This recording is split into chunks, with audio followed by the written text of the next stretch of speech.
Hello, everyone. This is United World of Sports. We're doing it from home today. It's a holiday. Happy Memorial Day to everyone. Uh, as usual, my co-hosts are DJ Mystah Jay and Andrew from Zero Hour. Cheers. Drinking tea. Dr. Pepper. So, Officially sponsored. We'll go with that. right.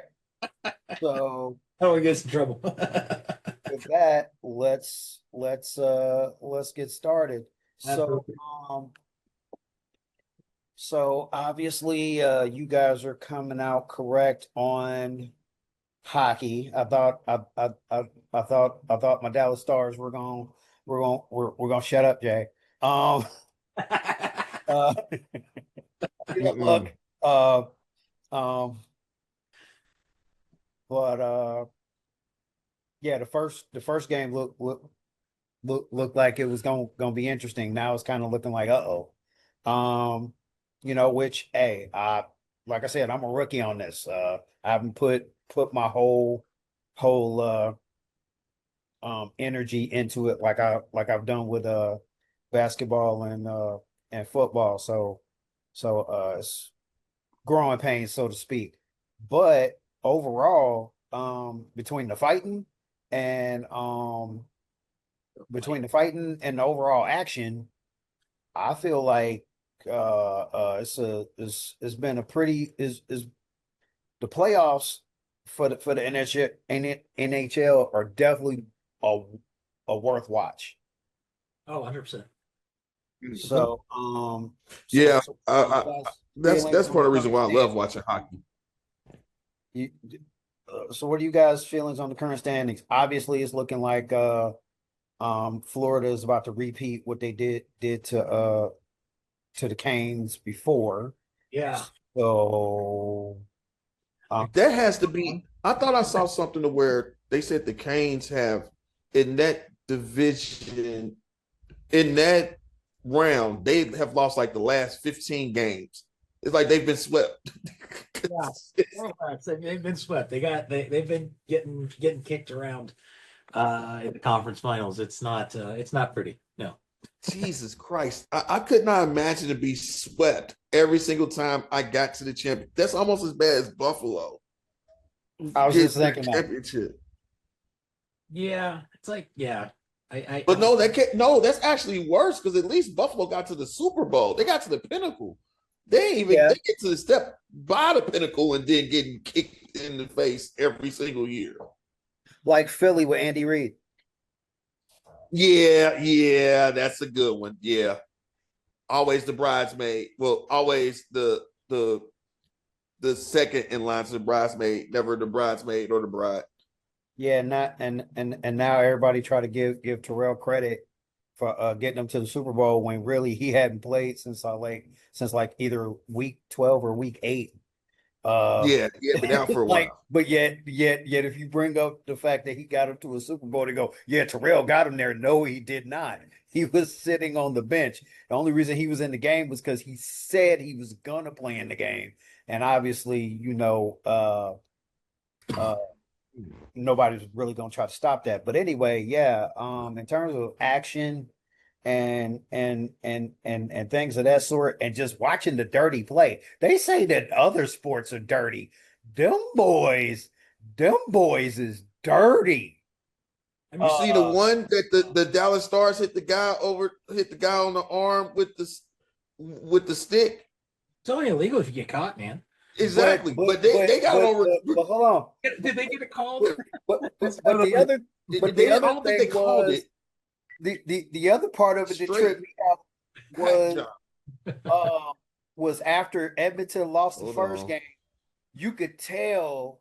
I mean, because I experienced it in various high schools I went to going to sporting events, or like when I went to West High, it was known if you go to Woodward, if you go to Aiken, and you win, be prepared to fight. And so last time Woodward. Dallas, okay. Dallas wins the first one, Yes. and then immediately at the end of the game, it was like the three dudes had it planned. As soon as it hit all zeros, headlocks aplenty and putting people's face to the ice, and it's like, okay, all right, sore losers, I got it. You know, Yeah. Sore yeah. losers ain't the word for that. Say that again. Sore losers ain't the word for that. When I seen that hack across the arm, I was like, oh my God. Because he literally took the stick and went whap right across his arm. And then it started a big melee afterwards. I was like, y'all lost the game. Now you really just like, screw it. I'm about to put him out for a while. Yeah. That's how that goes. It's nuts. And then the innocent people getting hit because the guy trying to get a goal and he hit his own man. Two dudes got hit in the wrist area, and yeah. And then one dude got hit in the knee. I'm like, damn. I'm like, and the sad part was he hit him between the protective stuff.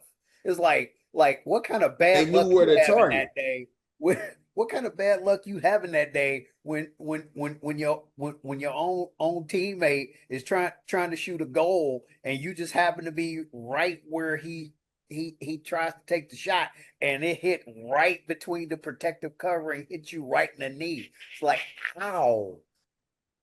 Just sit there, like, of all places to hit. I think hockey is the only time that I would want to sit up in the nosebleeds, and I'm good with it because it's like if you sit lower and the puck go over that protective glass, you're screwed. It's almost as bad as a foul ball in baseball going down the lines. That's the only time. Yeah, I guess, but yeah. Yeah, but there's like plenty of spots where you could sit where there's a chance that you probably won't get hit though in baseball. Hockey, you don't really have that option. Get on a swivel, man. Get on a swivel, and you better hope that slap shot ain't coming through that glass flush at 90 miles an hour. It's going to shatter that glass too. That thing is black, and you are inside a stadium. No, ain't no keeping your head on the swivel. That's where it's not like baseball. At least baseball is white, and you can have a possibility of seeing it coming. That little thin black puck. Man, I have one of those. I have a couple of those from different souvenirs, and I'm like, ain't no way. This comes flying at me. Ain't no way. You might as well just chalk it up. Just say I'm good. But yeah, the one that looks like is definitely more entertaining to watch because even though Edmonton has the lead, you still don't know for a fact they're gonna win. So that one is definitely the most entertaining of the two. And I actually didn't get to. Yeah, I didn't get to see the one yesterday. I saw the other two. So yeah, but yeah, they scrappy and they tough. And just because you get a lead, don't mean unless you playing the Florida Panthers, just because you got the lead, don't mean you gonna keep it. So I like that about hockey. Other than that, it just I marvel at the level of concentration it takes to sit up there and be skating on the ice. You fighting with somebody over this little black puck. You fighting to protect your body because you never know when somebody, because you have the puck, is gonna try to take you out with their body, and it's completely legal.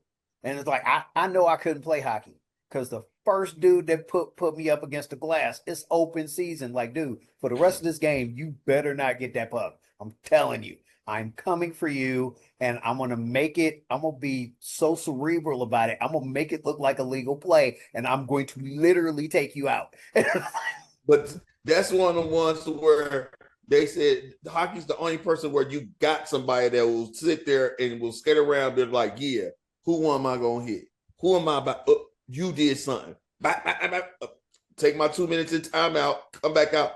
Yeah. Now who's next? Right. And who am I going after next? That's like, okay, I got a timeout. You got sent to your room. Right. got sit in the corner with a box of jungle juice and a peanut butter and jelly sandwich. They come back out, be like, okay, I'm ready to go play again. I thought about what I did, and I'm going to do it again. Right. I thought about it, Mom. It's okay. I'll do it again. I'll be right back, though. Can you have me another sandwich?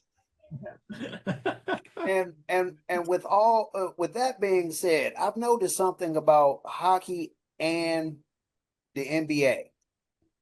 Is it just me, or have they figured out a way to not keep the fans upset when they want to go to the camera? Because they go to the camera, both the NBA and hockey go to the camera a lot, but they do it in such a time, in college too, but they do it in such a time limit where it's like, okay, look at the play, let's go, let's get it done, get the call in, let's keep the game going. When do you think I might have seen it in a couple of baseball games too? I'm feeling like I saw it during a couple of baseball games too. But anyway, my main point is, what do you think, when do you think the NFL is going to be able to accurately come up with something like that to where the fans can be happy that the play is called right, and they're that they're okay enough to where that can keep happening and the play gets called right, and When then they don't everything have be cool, because all the other sports, the fans seem to be okay with it. Yeah, when the NFL doesn't think, ooh, we can slide in another commercial break right here before they come back from it. If you notice that a lot of times when they do that, they be like, we're gonna go to commercial. They'll slide enough. There's another advertisement during the NFL game, and then they'll come right back and call a play for it. The NBA, I still don't like theirs too much, because you'll sit there and you'll have it to where they'll be like, well, the players start calling for it, then they gotta look around, then you gotta take the timeout, then they gotta look at it from there and look at the replay for it in order to get it back to it, and they have to they have assistance from the league, but they're actually looking at the monitors like, I'm doing this, what am I doing this? What's going on? So it makes it to where it's like, hockey normally by the time they go over there to go look at it, they got somebody on the phone with them like, look, yeah, that wasn't right. No, here's the angle. You good? You're good. And then get ready to switch that right back out. So it's not really as hard, but definitely the NFL tries to take any type of break that they can get in order to get a commercial in there in order to get some more money. Yes. That's what I think kind of stretches it out a long period of time. Some of it be cut paste. That and they don't have the former referees that become analysts are as bad as the pundits and the players when it comes to what's a call and what's not a call. Come on, bro. Look at the camera. You see what's going down. Have the back of your former colleagues. My God, dude. It is the NFL is definitely the most egregious when it comes to former people not having their back. Everybody pissed and moan about Charles Barkley and Shaq and them, but I feel like the most egregious is the NFL, especially when it come to them referees, because they would go, well, yeah, that happened, but I wouldn't have called that. The fuck? No, you wouldn't have called that. I have video proof. Bro, what are you doing? And you're saying it on a live mic on national television. There's so many. Did you see the one today? Did you guys see the one that they was talking about in baseball today with the replay? I just saw it pop up where the player went and was for Pittsburgh was sliding into third base, and he hurt his shoulder. He had his hand on the bag, and then he was calling for time, and he lifted his hand up, was like saying time because he was hurt. The guy tagged him, and they called him out. Went to the replay. You heard them saying timeout, time, and they still said play stands. He's out. Oh yeah. Until the umpire gives you even out, it's live. The ball's live, and you're out. Yes, even back when I was a consummate baseball watcher, yes, That has happened many a times. You got to know the rules, bro. Don't you use your offhand. To keep the hand there. Use your offhand. Use your leg. Scream like a girl. Do whatever you got to do. Don't let whatever body part is touching that bag leave that bag, or you're out. See, because they were saying because the outcry from that was that he was hurt. The shoulder that and I get what you're saying. The hand that he had on the bag was the hand he lifted off in order to call for time, because the opposite shoulder was the one that he hurt when he slid. So he couldn't even move that arm. And the ref was standing right there the whole while. And as soon as he lifted his hand leg, scream like a girl. Don't take your hand off your foot, whatever. Don't, whatever's touching the bag, don't move it.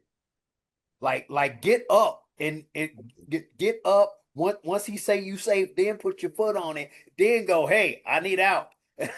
just he couldn't do nothing. No, he was in pain during that whole time frame. I was like, geez.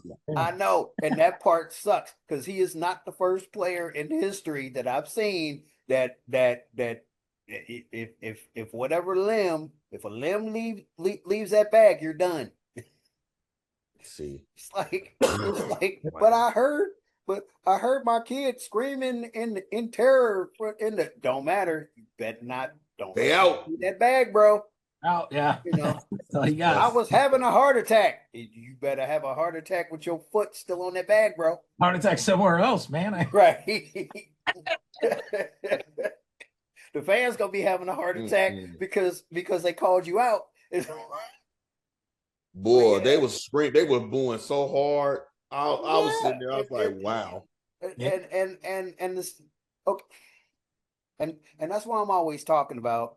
That's good segue. Excellent segue. We can start talking about baseball now. But that's why I'm always saying I feel like a lot of these shows that we watch, and especially these movies, I feel like they put a level of fairness and beating the man and beating your boss. And the days of the Attitude Era where Stone Cold Steve Austin and The Rock and Degeneration X was taking on Vince McMahon as the boss, the overbearing boss, and you got to. I feel like that put a level of we shall overcome, and made us forget what reality is. You're not gonna win most of those battles, and even if you do, there's gonna be something put in place to where ultimately, like going to the casino, the house always wins. House is always going to win, no matter what. And don't get me wrong, I get it, because like right now, I am like hating my life. Every time I get caught up on my bills and get my stuff caught up to where I'm like, okay, I'm in a good spot, then something crazy happens, and the next thing I know,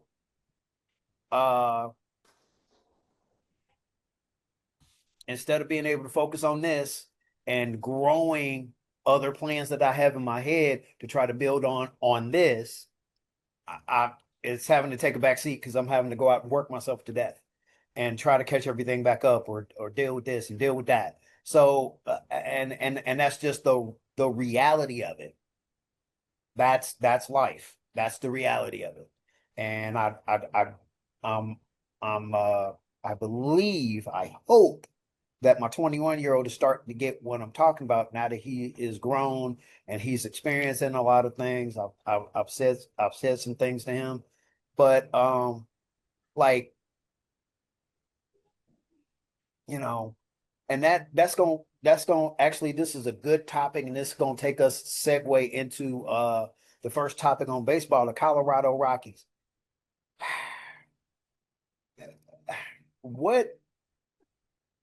What do you guys think that the issue is? Because I've only gotten to watch highlights, and in my head, I have some ideas of what the issues are. Yeah. But you guys have been consistently watching baseball over the years, so you guys give me yours first, and I will throw in mine, and we'll throw this around. Okay. So what starts out with the Colorado Rockies? I mean, outside of the fact that they're 9-45, fifth in the NL West, absolute basement team. They will be the worst team in Major League Baseball. I saw something where they're statistically already eliminated from the playoffs, which is not good. Uh, you're barely a third of the way through the season and you can't make the playoffs. That's not good. That's not true. I mean, mathematically they're still in play, but they have to go on some kind of crazy win. But like the batting average is really bad.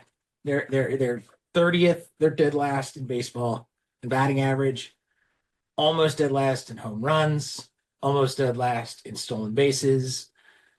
You're you just and your pitching is their ERA is a 5.67. So it's like you can't be bad in all three categories and expect to win anything.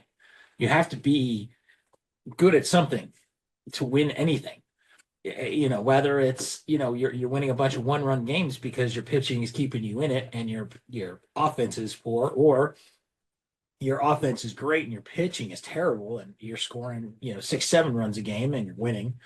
One of those things has to be better than the other. And But couldn't one of them being bad kind of hurt the other though? Kind of like the way they talk about complementary, like you have to be complementary. One helps the other, or is it different in baseball? Yeah, it's going to be way different in baseball because you're more concerned with one. If I were to pick one, I would want my offense to be able to score almost at will, because you're going to find those pitchers, regardless if they're already on your roster or you're calling them up, or they're free agents you're bringing in, whatever is going to work. You're going to find a pitcher, you're going to find a reliever that's going to give you a chance to win because they're not going to give up 30 runs a game. But if they're at 5.67 runs a game, if that's what I know my pitching's giving up, they're giving up 6 runs a game, but I know my offense can put up 8 runs a game. I'd rather have an offense that puts up 8 because while pitching is bad, they're eventually going to get outs. They're not going to keep pitching in perpetuity. So eventually they're going to hit into outs, So I would rather have my batting be way better than my pitching. So, and see, the only thing that's crazy about Colorado's situation is that wasn't it a time when everybody loved to go bat in Colorado because the air was thinner and the ball would be jumping out of the yard all the time? 100%. Wouldn't the home team have that advantage in that? So if you have a bad batting average in Colorado, you really suck. It's not even necessarily batting average, it's home runs. Like you would think Colorado playing a lot of games at home, you would have more home runs. They only have 45 home runs, which is 26th overall. And you're playing in Colorado. That place is a small ballpark with thin air and the ball travels. They normally was averaging 3 to 4 home runs a game. Yeah. But their best. They can't even. It's Colorado. I thought we hit rock bottom with Baltimore a few years back when Baltimore was just pretty much abysmal. Then last year with Chicago was hilariously bad. Oh yeah, the White Sox were bad. And then you turn around now and then you're looking at it and you're like, wait a minute, Colorado's worse? You haven't even hit double digits yet, and the season's been going on for almost 3 months. Yeah, it's impressive. It's this about as impressive as it's supposed to be with that, because there ain't no way you know what? At this point, I would just want to break the record for being the worst team, just to have it in the record book. And here's the thing: is it doesn't help you at all. Like while you're going into the draft and you have your draft positions, being first overall in Major League Baseball really isn't that great. It doesn't really matter. Your first overall pick panning out is less than the NFL panning out. Mm-hmm. Really, that's why the MLB draft is as long as it is because you have all of these players, and your fifth round pick might be the best player you draft Yep. because it's all about development. And And while the crazy part about that is that you only have like maybe one or two superstars right out the gate that will help your team.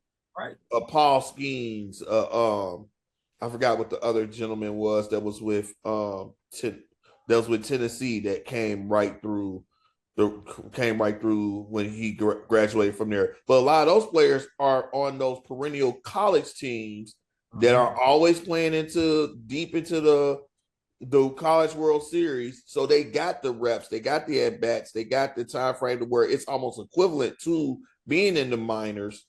Yeah. To where they could get drafted and come in there. And they don't really come in and help really until what is it? Maybe about August, September, because they still gotta go through the minors. right, yeah.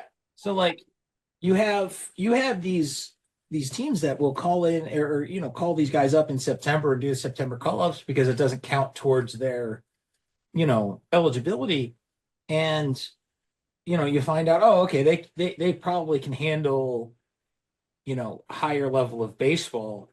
But Yeah. these guys, when they get drafted in the first, whatever, they spend 3 to 4 years in your minor league system before they get called up. Yep. And then they have another 6 years in the majors before anything has to happen with their contracts. So you got, guys like a Ronald Acuna Jr., right? Mm-hmm. You can't keep him in the minors. As soon as word got out that he was as good as he was in the majors. So you lose that time in the minors, but it's okay because he's ready to play the major leagues. I mean, think of De La Cruz with the Reds. Same thing. He's like too good to play in AAA. He's and even if he's not ready to play Major League Baseball, he's not learning anything in AAA. Yeah, he's not learning Major League Baseball, and Colorado is unfortunately saddled with some really large contracts for some older players. Chris Bryant, he's getting paid $27 million for the next 4 years. And he's 33, so he'll be 37 by the time he hits free agency. And perennially hurt all the time. Yep.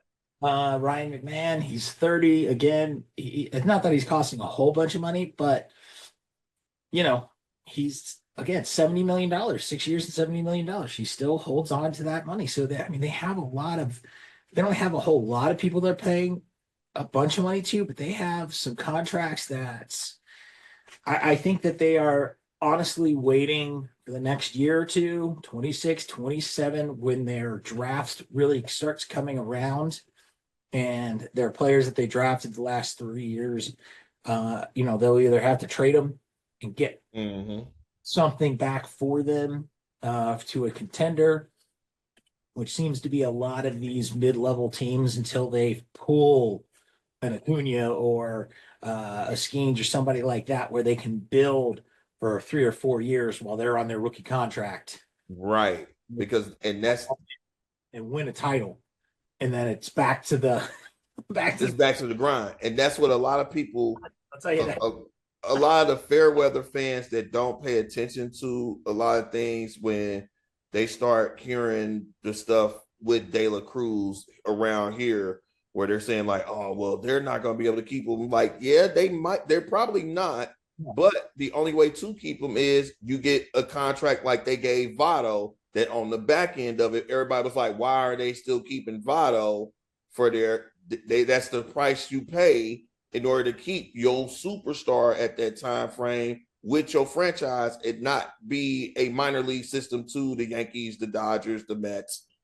Very true. I mean, the big thing is it in his last year of his contract, when the Yankees come knocking on the door going, hey, we want to trade for him, we're in contention, we need his bat, and the Reds aren't in contention, do the Reds trade him? Do the Reds go, okay, yeah, we're going to trade him because we might as well get something back for him, because if not, he's going to go to free agency and we get nothing. It's not like the NFL where you make him a qualifying offer and he doesn't take your offer and he signs somewhere else, you get compensatory picks. He goes to free agency, your team gets absolutely nothing. And that's what they all. That's what that whole when that clock starts. Once they become vested in the MLB, when that clock starts, you better hope and pray that they can build something around them while they have them with that clock ticking. Because if they cannot, I firmly believe that if Ellie hits free agency because he has Scott Boras as an agent, he's gonna hit free agency. He's gonna top. What's you think he's gonna top? I think he's gonna be darn close to $1 billion. That's what I'm thinking. I'm thinking Soto set the floor for what he would get for it. Yeah, well, and that's the thing is he has to be able to prove he can lay off some low off speed stuff.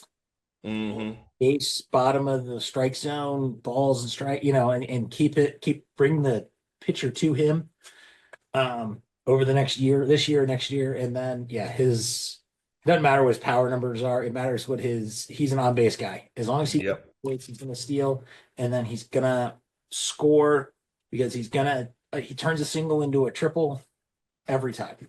Yep. And that's what's gonna make him viable. So it's either gonna be he's going to one of the bigger teams, or the Reds. I'm about to say the Bengals. The Reds will be signing him to a 10-year, something $9 million.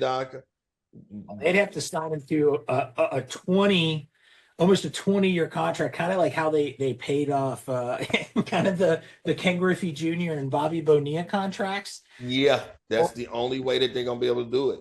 50 years. All right, one more question concerning the Rockies, and then we're gonna move on to the NBA. Who do you think do you think part of it is part of the issue is mentality? Do you think it's issues with the organization? What do you think is contributing to basically the Rockies' collapse? The organization. Ownership 100%. They don't have any pressure on them because the people and the fans don't care. Like, you notice, like, if you look at Cincinnati, like when they were going through, it was probably like 2 or 3 years ago, and they just kept bringing back David Bell. Mm-hmm. And the fans are ticked off that you keep bringing back David Bell, and you go, why? He's not the answer. You need to move in a new direction. You can't keep letting this idea that the same stuff is good. Out in Colorado, you don't have that problem. The ownership doesn't care what the fans think. They'll throw some things out there like, oh, well, we fired Bud Black. Look, well, Bud Black shouldn't have been hired in the first place. He wasn't the answer. Definitely shouldn't have.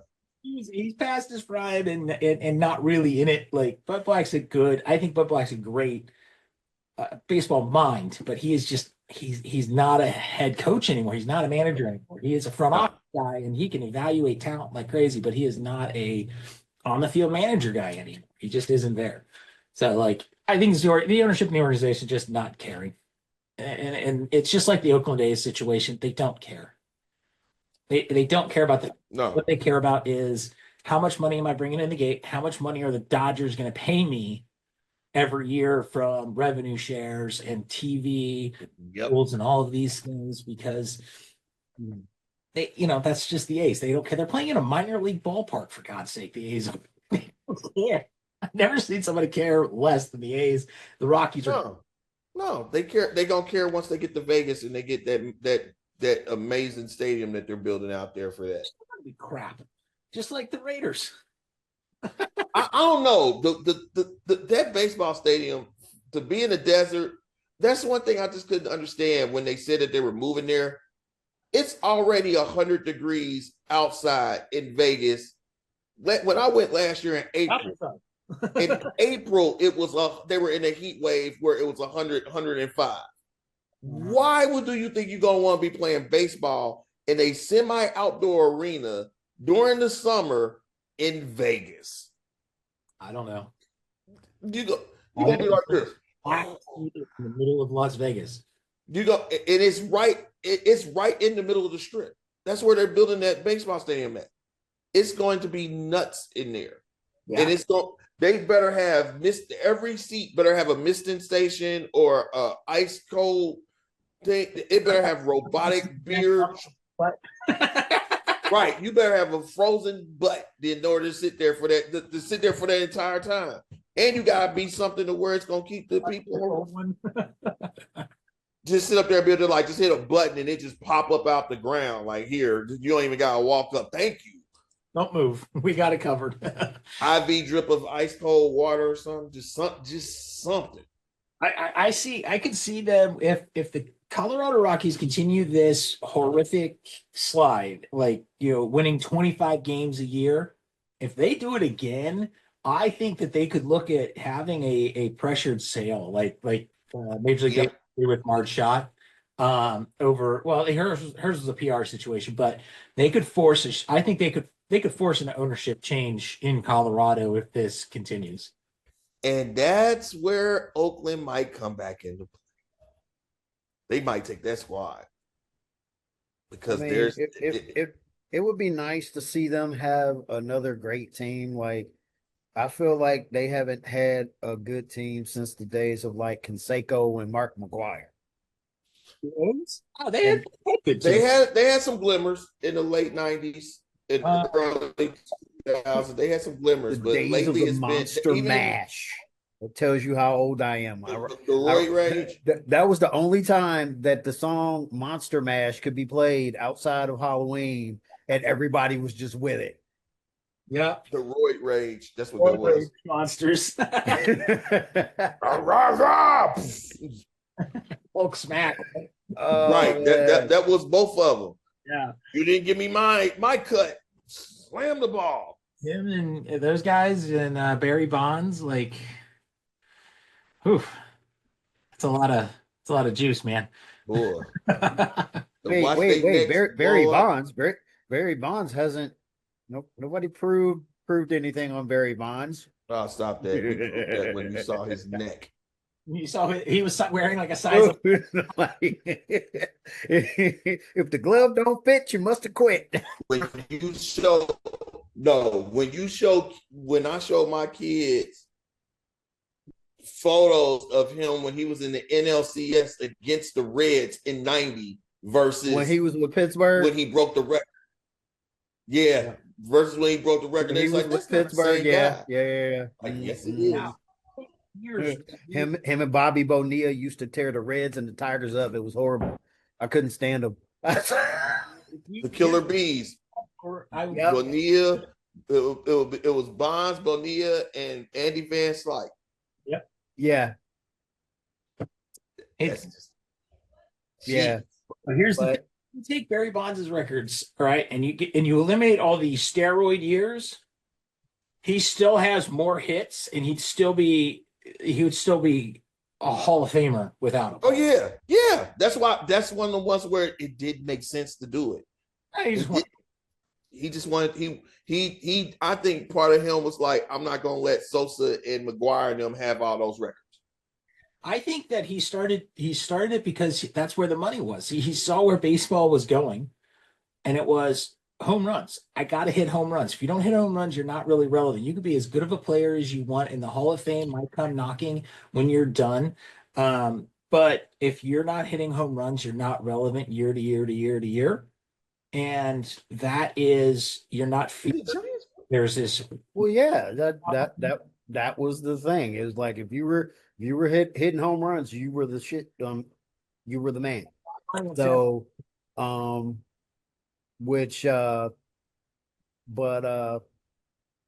with that, we are going to move on to NBA. Pacers pissed me off last night because I knew that loss was coming. I seen it from the time third quarter started, and they stopped doing everything that had them to lead. Because I kept yelling at them the whole game because I saw it deteriorating the first quarter into the second quarter, headed toward halftime. I'm like, why have y'all stopped going inside? Y'all got Brunson and Cat with all these fouls. I know the refs kind of helped the Knicks a little bit last night because all of a sudden the stuff that was getting them the foul calls in the first half, they all of a sudden didn't know how to make the same calls in the second half. That was part of it. But at the same time, that the whole thing with them, they stopped going inside as much. And then when they did go inside, it was only so that they could run under the rim just to pass the ball out to the perimeter and shoot a three. They hadn't been hitting threes all game. I'm like, you've been working inside, and that was helping you make your threes. Your threes were a perk, like I was talking about last week, and it was working, and y'all had the lead. And y'all started to it was like the kind of reminded me of the Jacksonville Jaguars game versus the Patriots in the AFC Championship, where they went away from what was working. And the question is why? I'm like, why go away from what was working? You were going inside and you were hitting them all out on you were getting to the foul line. You were going inside, Yep. you were get to the foul line, and then you were shooting the threes as a perk. And it was all working. And it got you a 20-point lead, kept you above a 10-point lead. And then the more you went away from it, the more you lost the lead. And the thing about the Knicks, you have to exactly how I feel my competitive side when I'm watching a game. If you have them by 20, you keep doing whatever's working. You keep your foot on the neck until you just feel the energy go out of them.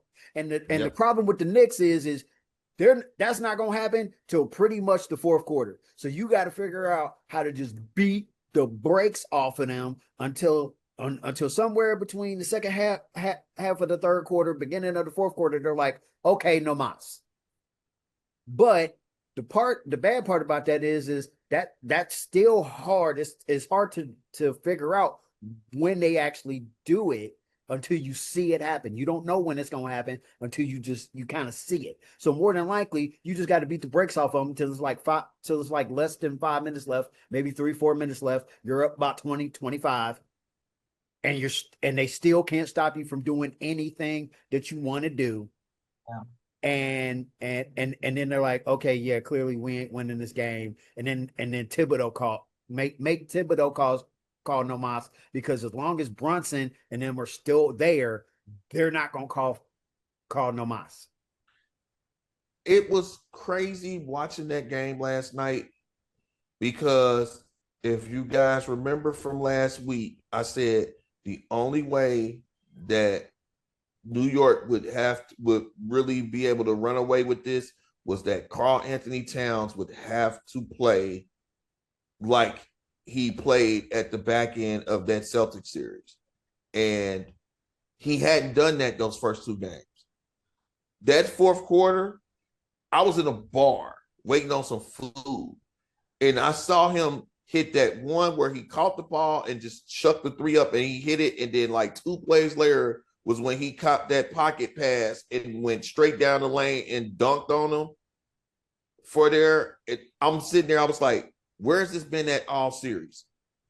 Where has this been all series long? And then once they figured out, look at Karl Anthony Towns, look at Miles Turner. Give the ball to Karl Anthony Towns and tell him, don't try to square up and shoot a three. Muscle bust his butt into the lane and get your layups in and use your frame. He started doing it. As soon as he started doing that, when I saw the stat that they scored 20 points as a team in that fourth quarter and he scored 20 on his own in that fourth quarter, that's what you have to do. But he never should have been there. He never should have been there, because especially seeing that him, and I can't remember who else it is. They got 2 players on that team that are horrible when it comes to screens. And that's Miles Robinson. Huh? Mitchell Robinson. Yeah. When it comes to screens, he's not as egregious with it as Cat. That's why it took me longer to see that Cat wasn't the only one. No. But when you already had like 5 fouls on him, he's not supposed to be in the game in the fourth quarter. And that's another thing that I blame the Pacers for. The same thing with Brunson. I would have had Tom Thibodeau afraid to have them on the floor because they were going to foul out. Like, you got an option, either let them foul out or because I'm gonna keep going at them. Everybody's got 4 fouls. I'm gonna keep going at them until you either go, okay, I'm not gonna have them in the game till 2 minutes left in the fourth quarter. That way they finish the game. And it will have to be the 2 minutes in the fourth quarter, because other than that, they gonna go at my guy and he gonna be sitting on the bench and we gonna lose. Yeah. That is a part. And the sad part was the Pacers were doing that. The Pacers were doing that, but as they stopped going inside and started relying more on the three, that opened it up. And Thibodeau was smart with Brunson. He did keep him out to make sure that they didn't try to get Brunson. Yeah. But then that means Cat is fair game. And then speaking of Mitchell Robinson, he started getting in the foul trouble. Everybody else that they put in started getting in the foul trouble. They put Hart in the game. He started getting in the foul trouble. If they own the court and they got foul problems, go at them. But you can't go at them if all of a sudden you start playing the perimeter game and nobody wants to be under the rim. Y'all were winning by 20 when there was always people under the rim. And you were fighting for rebounds. Yeah, the Knicks was getting a lot of them, mostly on the offensive end, but on the defensive end, you guys were getting a lot of them until you started playing the perimeter game, and I guess the ISO game, because all of a sudden I look up, they start losing the lead, and every time I turn around, there might be one person up under the rim, if that, for the Pacers. Yeah, you're not gonna beat the Knicks like that. It's not gonna happen. Let's break down the stats. So by the stats, the Pacers, if you look, total rebounds 38 to 37. So pretty close, right? But their offensive rebounds only 6. Pacers only had 6 offensive rebounds to 32 defensive rebounds. So very, very telling. Either they're making a whole bunch of shots or they're allowing the Knicks to get in and get those defensive rebounds because they're only shooting 20%. They shot 20% from 3-point land. Right. Yeah. And that's why it pissed me off in the second half. The Knicks shot 34% from 3-point. Nobody was hitting any threes like that. And that was mostly I got to say, that's mostly what happened in the fourth quarter, because they wasn't hitting many of them before the fourth quarter. No, I have to say a good chunk of that was Karl Anthony Towns and what happened in the fourth quarter, because they wasn't hitting much. You let the Knicks put up 36 in fourth quarter. You're asking for them to come back and win. Right. Well, you let any team. I don't care if it's the Knicks. You let any team let 36 up in the fourth quarter. You're asking to lose. You're asking to lose because that's a big number. That's more than you've put up in all 4 of those other quarters. Yeah. And Connell, I commend him for realizing that what was happening on the backslide of the second quarter. I commend him for coming out of halftime and taking ownership. But the problem was he started making ill-advised passes, and he started doing all types of crazy stuff. And it was I'm like, dude, what are y'all doing? I was screaming at my phone. I'm like, what the hell are you doing? Why are y'all going away from y'all went from going inside? And dude, the amount of times that I saw people, you right there, the rim is in front of you. You're right there. They were either showing these limp arm shots that were missing, but mostly it was, hey, I'm gonna get near the rim and then I'm gonna pass it out to somebody on the other side of the court, mostly on the other side of the court, which last I checked, you're not supposed to do. They sit up here and they talk about people at home not knowing basketball, but I was taught in spots that's nowhere near the pros, you don't make across the court passes.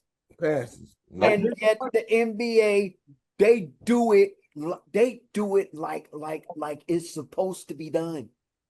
Literally, you watch the regular season, you watch the playoffs, and no matter what, you see these across the court passes that you're not supposed to pass, that you're not supposed to make. And the sad part is they make most of them. And it's like, You got lucky. yeah, you couldn't have done that on me. You would have been able to Because most of the time now, especially if they're not playing zone, if they're targeting one player and they start swinging it around, that skip pass is normally open because you're pulling somebody over from where that person's supposed to be at in there. Because it was a pass. That's another thing to let the Knicks. I'm sorry to cut you off, but quit double teaming because that's what was helping them come back too.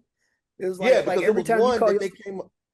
It was one that they came up on Towns and they double teamed him, and he looked like he was about to take the shot, and then he looked right underneath the basket, and I want to say Okanobi was was right there underneath there. He just shoved it right to him for an easy dunk, and I'm like, where was this defender at?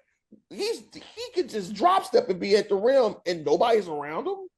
When they were able to come back, they started trying to double team people, and they was leaving a man, and boom, they was hitting threes. Boom, they was going inside. And it's like, dude, what are y'all doing? Y'all are going away from what helped y'all have the lead. So as much as I want to give them credit, they had help because it was like the Pacers mentally fell apart. And it's like, and as good as Rick Carlisle is, as much as I hate to say this, from memory, a lot of his teams is guilty of doing this. Now, I'm gonna play a little conspiracy theory for you guys here. Okay.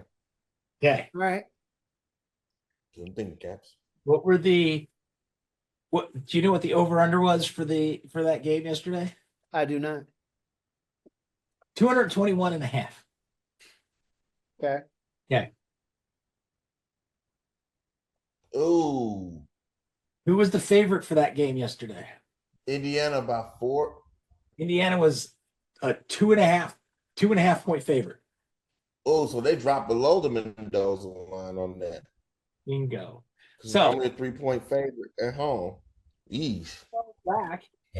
You go back to game 2 or game 1, right?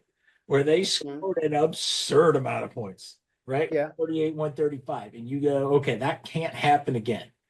Because I don't know how many people, but enough people made money betting the over that I think that they came back in and said, okay, we can't have that happen again. We can't have this game where it's supposed to be this low scoring defensive slugfest because you guys are both good defensive teams scoring 140 points and the over cashing in. Because they're cashing in and they're going to cash in big because when you go over, I mean, how many, if I were to say, hey, you need to over under 225 on a Pacers game, how many times are you going to take the over on 225 for a Pacers game? Out of 10. 2? 2, 3, 2 to 4. I'll say 2 to 4. So, they haven't scored that many since. They're not going to score that many again. And for me, it's like, is there a little conspiracy theory going on? Hey, you guys have your foot on the gas and you're going. You guys need to back off, and it needs to be close. You guys can't break this barrier. You hate to see something like that to get involved, but there could have been something like that happening. I mean, oh heck yeah. I mean,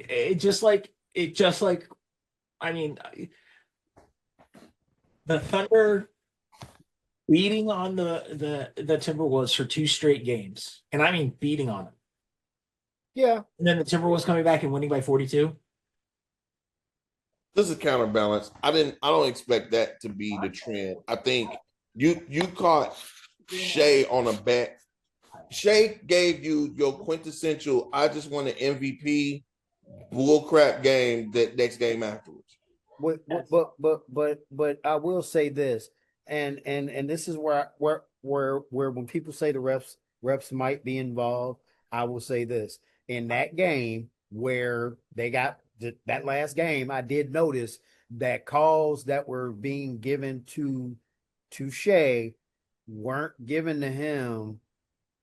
Didn't seem like they were given to him as much when he was in OKC in Minnesota. See, I don't think it's a ref problem. I think it's an Adam Silver general manager NBA front office thing.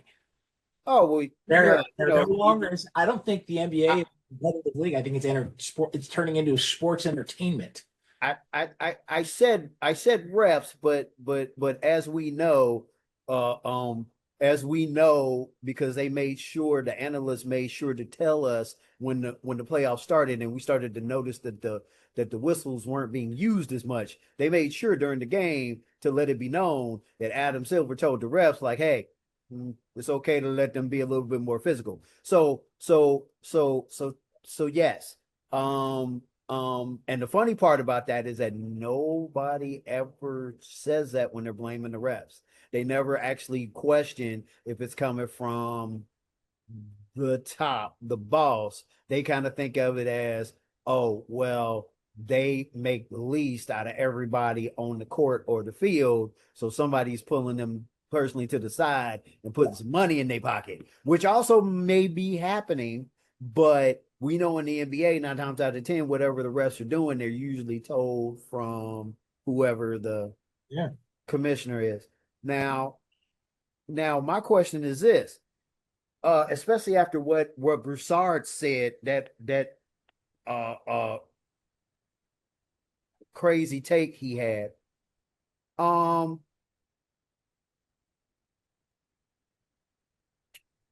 what do you think would happen if they played the entire season like that instead of just waiting until the playoffs?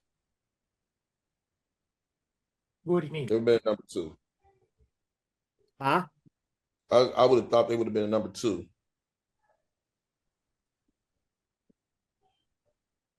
You're breaking up a little bit. You think they would have been? You think they would have been the second seed? Yeah, I think so too. they would have been. They would have been a second seed. It's 100%. just not you. When it comes to the West, I think the West got a lot of a bump because of the trades that kind of construed it what was always there in front of you the entire season. You knew OKC was the one. 100%. Minnesota should have been the 2. Minnesota started out slow. You never would have thought that that the Rockets would have been 3. But the Rockets was a young team with a good coach, and they had studs. So they just needed to develop. They developed into that 3.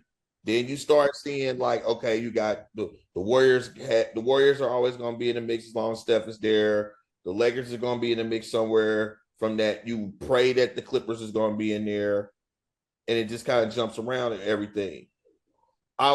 There's no reason why the Timberwolves should.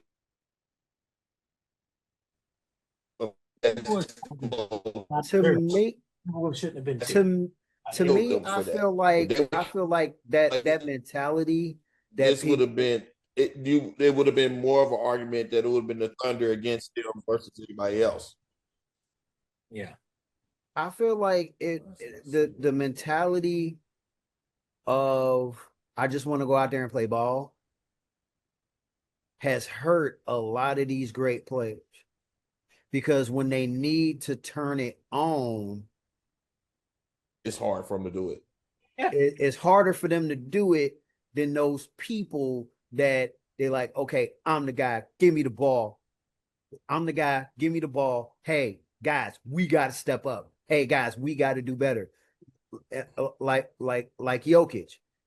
Jokic turns around, Malone gets fired, they get the brakes beat off of him, and then Jokic just gets mad and calls out everybody. He called him out. He called him out to their face, and then he called him out to the media. And then the next thing you know, they go on to the next round. And it's like, if Ant-Man, the one that everybody's wanting to be the next face because of his personality, which to me, I feel like people being worried about somebody's personality is the reason why they don't talk about Tim Duncan, and they should talk about Tim Duncan. I mean, personality aside, I'm sorry. What he did was great. but that's Tim that. Duncan. Maybe we could talk about that next week. I don't want to get too far off because I want to make sure we have enough time. I want to make sure we have enough time for the next.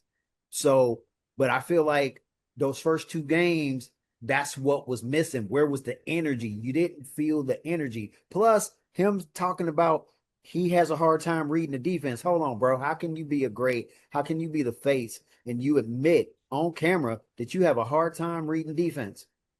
1 year in college. Right. You weren't taught how to be. You weren't taught. You don't get taught how to read a defense in 1 year of college. You need to have a couple of years of seeing different styles of it and having it pointed out to you in film study in order for you to be developed that to where How you can long has start. he been with Minnesota? This is year 4. I think 4. Year 4. And you mean to tell me that nobody has tried to help him, whether they play on the team with him or not? These friends that he has, nobody has tried to help him with that. The only person that think about it, the only person realistically that's been with him most of that time frame that could have showed him anything about reading defenses was Gobert. Right, but his style is probably a little different. Different than Gobert's. Yeah. Yeah, So and it's then not and then they've rendered Gobert obsolete because of this whole thing with shooting threes and pulling him out. So that's why he's become ineffective. Nobody wants to point that out, but that's the truth of what it is. It's unless they allow them to play the style of ball that he is good at, true. that's what's hurting his game. And you saw that when he went off that game. Yeah. And to me, the coach should be preaching, play your game. They should be trying to make sure that even if they're adding the whole 3 thing, to make sure that it's not completely taken away from somebody's game, because that's what's hurting Minnesota. You got to figure out what are the strengths of your players. And even if you come up with a new wrinkle, figure out how to throw in that new wrinkle and yet not take away from the strengths of each person that you have on the court. Because there is no reason why Naz Reid, as long as he is, and we know he can play, but he's so inconsistent, part of it is getting the ball. And I'm sure that, like Gobert, if he was down low more and was given the go that, hey, go inside, go inside, that it would be a different conversation. But and you know, and that's why I say people got to watch the game and see what's wrong. Watch how players play. Who do they remind you of? Who do you think of when you see how they're trying to play? And for Christ's sake, quit calling on the refs and focus more on trying to get the shot. That was another thing that hurt the Pacers. That was another thing that hurt the Pacers. Connolly was going inside, shooting a jumper around the free throw line, and then he would get hit, and he'd be looking at the refs, crying to the refs. The more you cry to them, the more they're going to ignore you. Shut up. Yep. Y'all winning. You're up by 20. Focus on that. It just But anybody else got anything to say? We're gonna go over this week because I want to make sure we cover everything that I want to talk about. So I'll let you two have the last. Yeah, the only thing I'll say about the whole, you got to use your players' strengths and all that kind of stuff is, but do your players' strengths actually meet the requirements of the coach and his game plan? Because it's one thing to say, hey, these are the players you have, use their strengths. It's another thing to say, hey, you create your team, you know, how you want your team to play, and then we're going to go find these players for you. So, you know, coming into the season, they should have had this entire game plan laid out saying, hey, this is how I want us to play. Get me these types of players and I can run my offense. And if the team failed to do that, then either you don't trust the coach, or your ownership and your front office are incompetent. So Yep. it's not really on the players at all. Like this is now okay. You've given the coach the green light to say, hey, this is what kind of offense and defense. What are you going to run? And you say, hey, this is what I'm going to do. Here are my plays. This is how I want to run everything. Give me players that will facilitate this. And but you can't really do that when you can't do anything with it. So you're just like, okay, but you can't just let them go out and play AAU ball. You have to give them structure. You have to try and pin them into Right. and get them to the end and go, okay, well, you kind of do this well. So let's see if we can develop this for you to play inside our system. Or, hey, you do this really well, but you don't do this really well. And I'd rather have you, I need this done well as opposed to what you do. So you're going to spend more time on the bench because you just don't fill the role I need.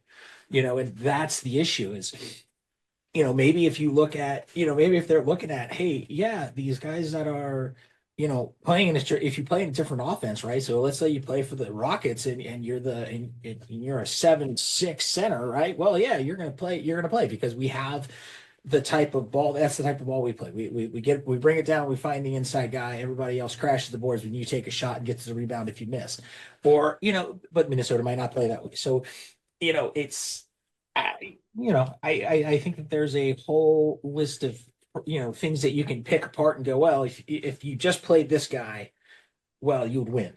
And True. sometimes it doesn't work that way. I just don't think there's a one solution to get the Timberwolves over the hump and get them to the next round.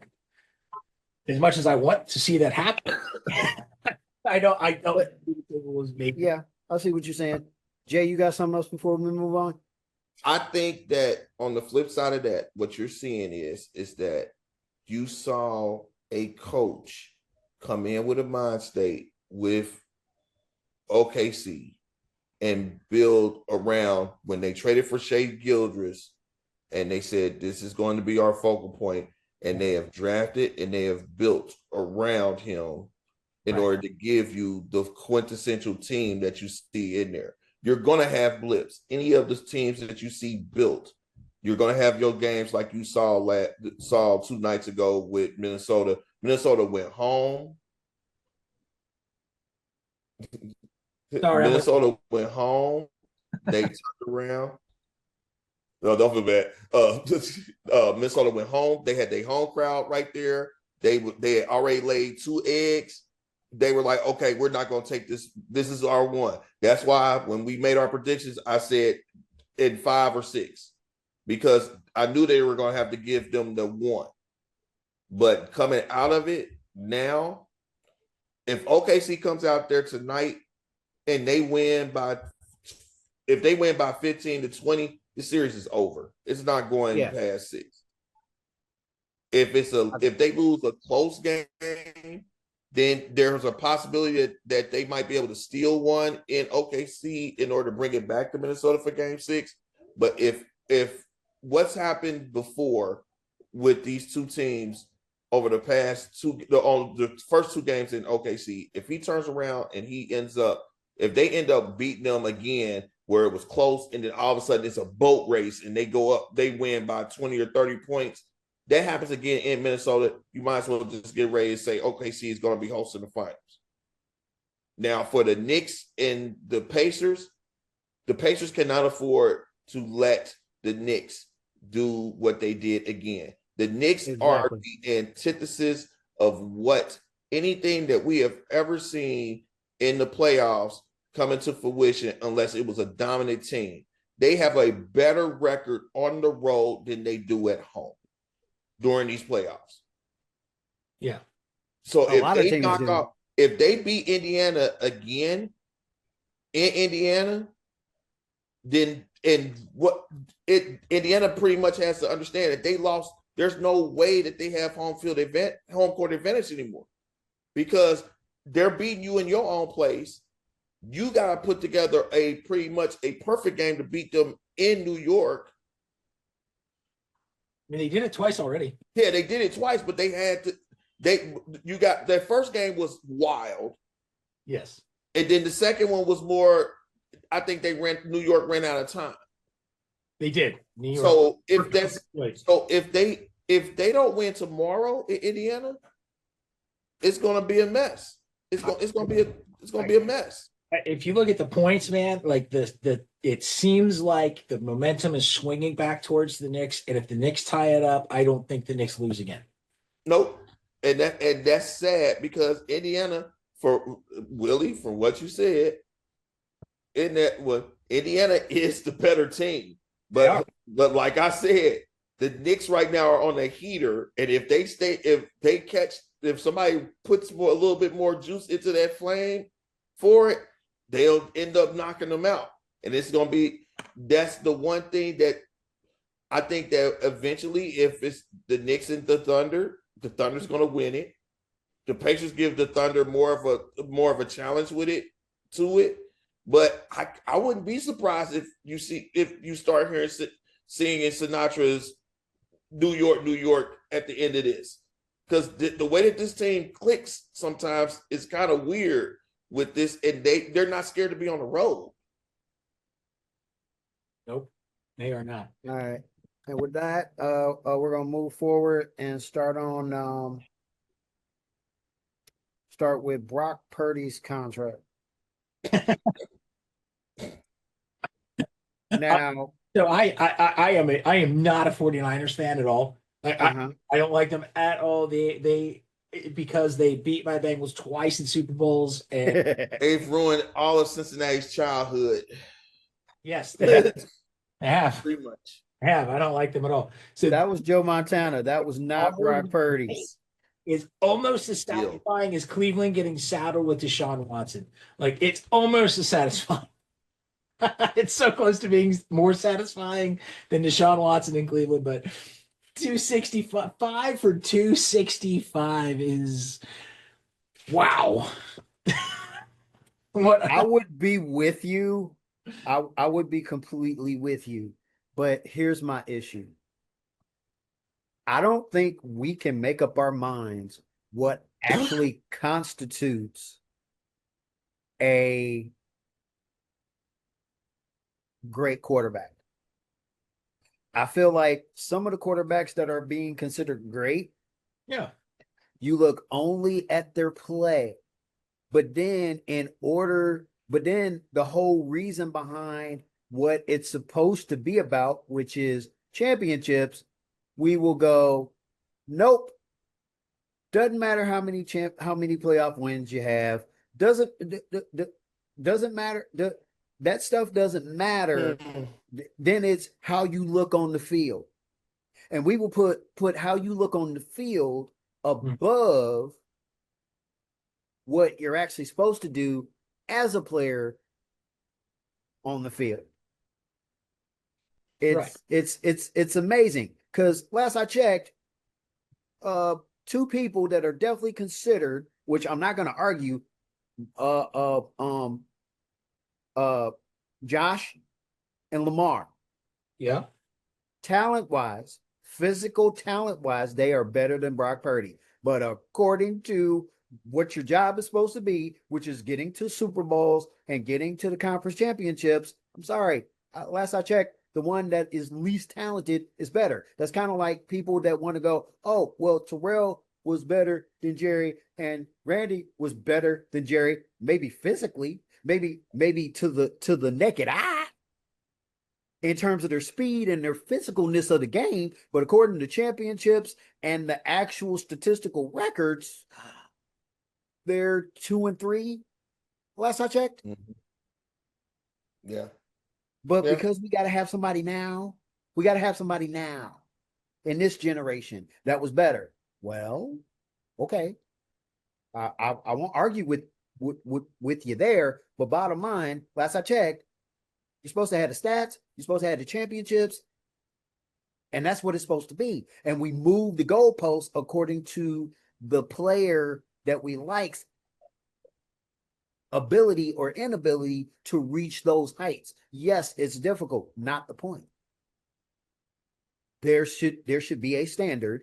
We should set it to make this conversation easier, because according to the normal standards of appearing in the Super Bowl, whether you win or lose, and going to the playoffs and winning, Brock has done better than a lot of the other ones that are. The one thing that he has over Burrow is he has one extra conference championship appearance. They both have one Super Bowl appearance. Wait, does he? How many Yes. times has San Francisco been since he's been drafted? So what? The Super Bowl? Because Burrow's got 2 conference championships. Burrow's got 2. I don't think. Well, if he has 2, then that makes them tied. Yeah, because they won one, they lost one. Okay, well then that means that him and Burrow are in the same spot. Although I will admit that between the two, I see Burrow, I see Purdy. Yes, being on the field, making decisions, getting the ball down the field, getting the ball to your guys. Burrow's better, but I also noticed that when he doesn't have one, like Purdy, he does have some issues because he also has a trust issue. His is probably more trust than it is like overall talent and ability to do it. His is probably just a trust thing. Yeah. But bottom line, they have the same issue. They don't play as well when they don't have the guys that they trust. Which in Brock Purdy's, it looks a whole lot worse because he doesn't look as the aesthetics of it don't look as great. Now, Brock Purdy and Joe Burrow are not crazy. Brock Purdy has never won a conference championship and has never been to a Super Bowl. He lost both of his conference championship games. Actually, he has been to a Super Bowl. They lost to KC, remember? He went against KC. Has Brock Purdy ever been to a Super Bowl? Yes. According to Google, the answer is no. Brock Purdy has never been to a Super Bowl. They wrong. I watched it. You can tell me wherever you're looking. You can tell me the answer no when I watched it. Hold on. I'm looking it up now. No, and that right underneath of it, it says, "Hey, it's Super Bowl 53." Yeah. Oh my God. It's so funny. It's Super Bowl 53. Yes, I watched that Super Bowl. Yeah, that Super Bowl they should have won. Hey, then they are exactly the same, but it says no. That's so funny. Yeah, that's he's been to 2. Like, bro, no, we're not gonna do me like that. It's like, I watched that Super Bowl. I watched them lose. He was there. He made that crazy pass that I thought was gonna get intercepted to McCaffrey, and McCaffrey took off for a touchdown. That was Brock Purdy. I didn't see. Wait a minute. 20. Hold on. Who was the quarterback in 20? It was Brock. In 2020? Yeah, he didn't join San Francisco until 22. Okay. So then okay, the one in 2020 was what's his face? It was Garoppolo. Okay, that's what it was. That's why I was getting confused. Yeah. So yeah, probably would have been Jimmy G then. Yeah. So it's okay. So it's 1-1. So because what's his face? He went with the head coach for the 49ers. He went once with Garoppolo, lost to Kansas City. He went again with Brock Purdy, lost to Kansas City. Yeah, that's why I couldn't remember. I knew they went up against Kansas City twice in their 4, and they lost both times. And they both was close games. Yeah, but it's crazy because I get what you're saying, Willie, when you say like the standard has to be met when it comes down to what it is that constitutes them being paid this much.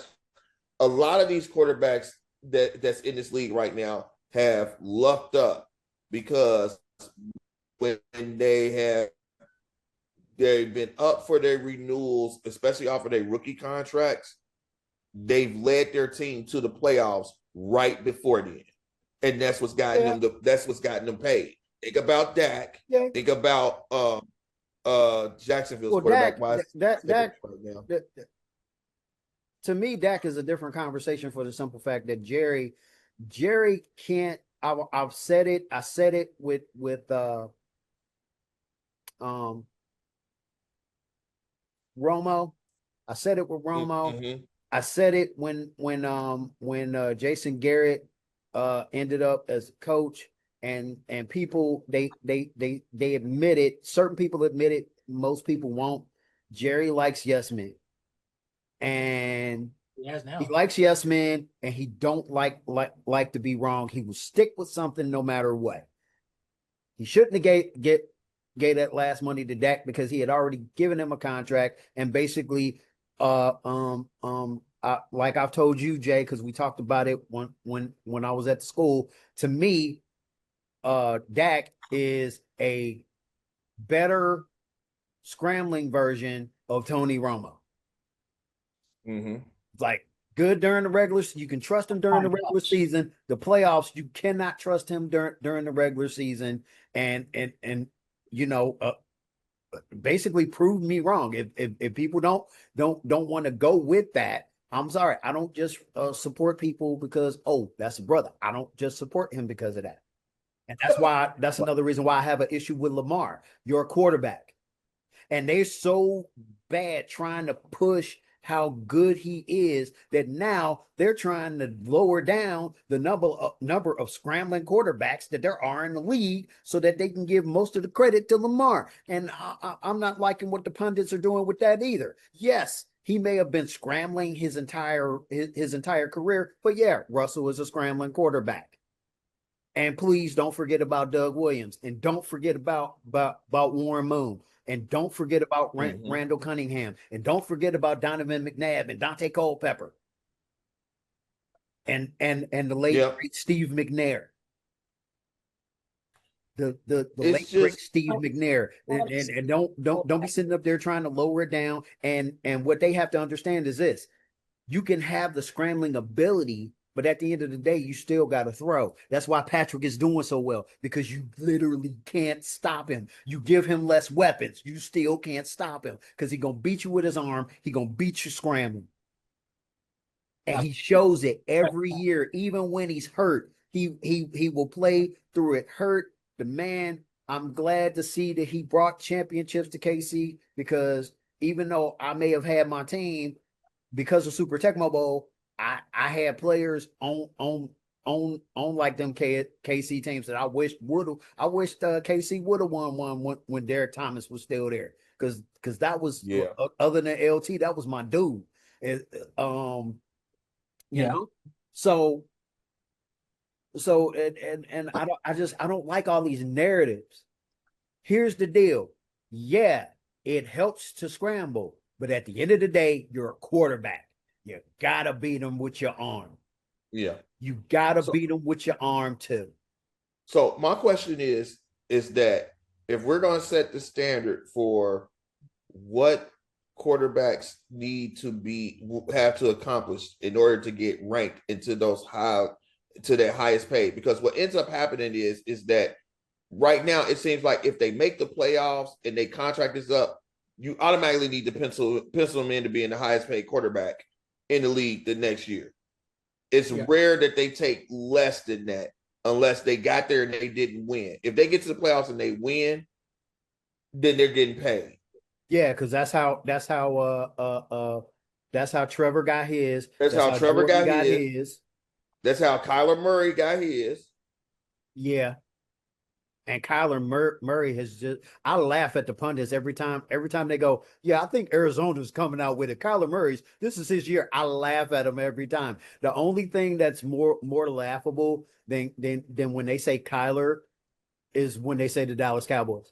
And that's because that's got a longer history to it. It's like, but everybody has to understand, every time Kyler meets tough defense, he disappears. It just they sit up there and they see him against teams that the defense ain't that great, and he shines. But then as soon as he met Aaron Donald and company, all of a sudden it was like, going, gone. It's like, Brock Purdy. So going back to Brock Purdy and his contract, right? So what 2022 when he broke into the league, right? That was his rookie year. And he started fifth game and onward, he's been the starter unless he's been hurt, right? Yeah. Right. Okay. So since 2022, according to this stats website, he has 9,500 passing yards. Uh-huh. Okay. Which ranks him 15th overall. Right? Which you think, would you guys both agree that passing yards is a good metric to measure how good, accurate, and the quality of a quarterback would be? Of course, that's what it's supposed to be. A quarterback, you're supposed to be throwing the ball. So yeah, throwing has to be a part of the metric. So at 15th, and he's worth $50 million a year. At 15th, if you're not making the playoffs, no. Regardless of what, it doesn't matter it shouldn't matter what his record is, right? Because part of the metrics is throwing the ball, right? Because that's the part your part of it is throwing the ball. The other part is how important are you to the offense? The other part is are you making it to the playoffs? Are you making it to the playoffs? When you get there, are you winning? Because the whole goal of every team is to make it to the Super Bowl. But because it's so hard, we've made everything so gray that now it as long as you like the person, you could just decide on your own what makes the great quarterback. Oh, well, he scrambles great. And do you see how exciting he looks on the field? Okay, but how often does he get into the playoffs? Well, they're usually a one and done. Excuse me. Okay. So he deserves more money than somebody that stays in the playoffs and they win more than they lose, and they stay and they stay in the conference championship, and they stay in the Super Bowl. In the past few years, and especially when it comes to more than one time, there's only two quarterbacks in the past few years that deserve that moniker, and that's Brock Purdy, and that's Patrick Mahomes. And so while I get what you're saying, and you have a point, Mahomes deserve the most money. Huh? The Brock Purdy and Patrick Mahomes deserve the most money out of any quarterback. According to what you're supposed to do as a quarterback for your team, yes. So what about Jalen Hurts? Jalen Hurts also. I'm sorry, I forgot about him. Jalen Hurts also. So I'm looking at the list right now for the quarterbacks and what they're averaging per year. Number one on that list is Dak at 60,000. Right. Yeah. We know what happened, Jerry. Right. So he's Dak, not wrong. So right. So you go Dak, Joe Burrow. Huh? You go then Josh Allen. Which Josh Allen just got to his first. He just got to his first conference champion. No, second. And making it to he's at least winning 1 to 2 games. He's averaging 1 win a year in the playoffs. When they've gotten there, yep. Okay. Except for the only year that he didn't get a win in the playoffs when they got there was when they went up against the Bengals and the Bengals beat them up in Buffalo. Right. But that was on a field goal, a last-second field goal. Yeah. So it was a good game. And you can't. Then you got Jordan Love. What has he done? Jordan Love's got $55 million a year. Yeah, and what has he done? Nothing. I think he has 1 playoff win. Trevor Lawrence, $55 million a year. Garbage. Tua, 53.1. Perennial. That one is an egregious one because I didn't agree with it. It's hurt. If he wasn't hurt and he was playing. But that was the thing. He always stayed hurt. Yeah. Right. But they still, but because the 1 year, like I said, the 1 year when they made the playoffs was the year that his contract was up. Yeah. Yep. So that's how he cashed out. Yeah. Jared Goff is at $53 million and with Purdy. Yes. Okay. Now, Jared Goff is the leader in passing yards. Of passing yards from 22 to 24 with 13,642 passing yards. Jared Goff. So in Goff, you got to think about it. Goff caught Money, lightning in the bottle this past year with that team with Detroit. The question is going to be, can they do it again this year without none of their coordinators back? I think so. But like, if you look at Jared Goff, is he the reason the Lions aren't winning playoff games? Well, no, I don't know. That last game, he kind of stuck up the joint. Fine, one. But it's just like, look at Joe Burrow. Does he have a winning record in the playoffs? Yes. Does he? Yes. I He thought does, actually. 500. Is he 500? If he might be one over. Two. I would think two over. I think he like 6-4. He's 5-2. Okay. Oh, that's right. Because they only went them 2 years when they went to the conference championships back to back. They ain't been in 2 years. That's true. Ooh. That is pretty ugly. But Yeah, here's the crazy thing. Yeah. The crazy thing before we get off of this one, the crazy thing about this when I'm looking at these numbers here is after Purdy, Justin Herbert is at 52.5. Lamar's at 52. Hurts is at 51. Kyler Murray is at 46.1. Deshaun Watson's at 46. Kirk Cousins is at 45 sitting on the bench. Yeah. Then you get to Patrick Mahomes. Who's second? That's because Patrick keeps restructuring too. Like he'll get his contract and then he'll restructure to allow them to bring stuff in.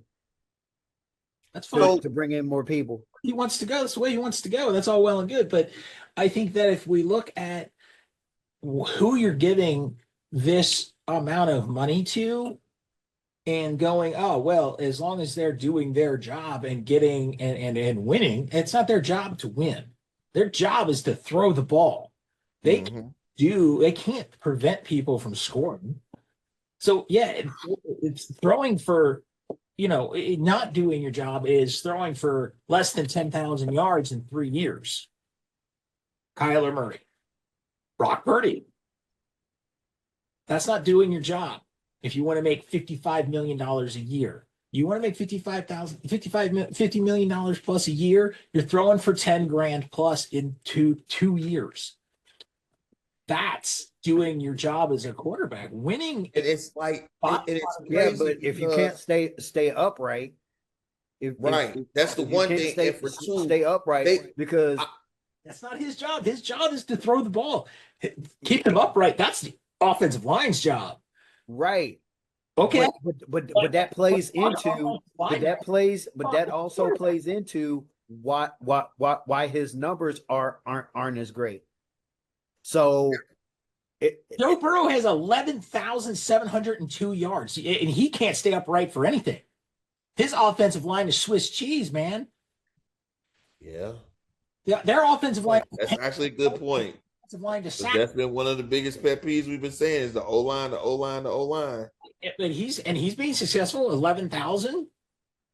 Why can't Brock Purdy be the same? Why can't Brock Purdy be in that same strategy? 11,000 in how many years? Since 2022, since Brock Purdy's been there, since Brock Purdy was in the league to 2024. Yeah, and well, that's that you have to be fair. You can't go all the way. You can't. Well, no, I am being fair. Give me a second. One, how much of that how much of that was he missing his key pieces compared to Brock Purdy? What do you mean? Well, when you talk about Burrow, because as we know, the more of his key pieces that are missing from the field, the Brock Purdy doesn't play as well. So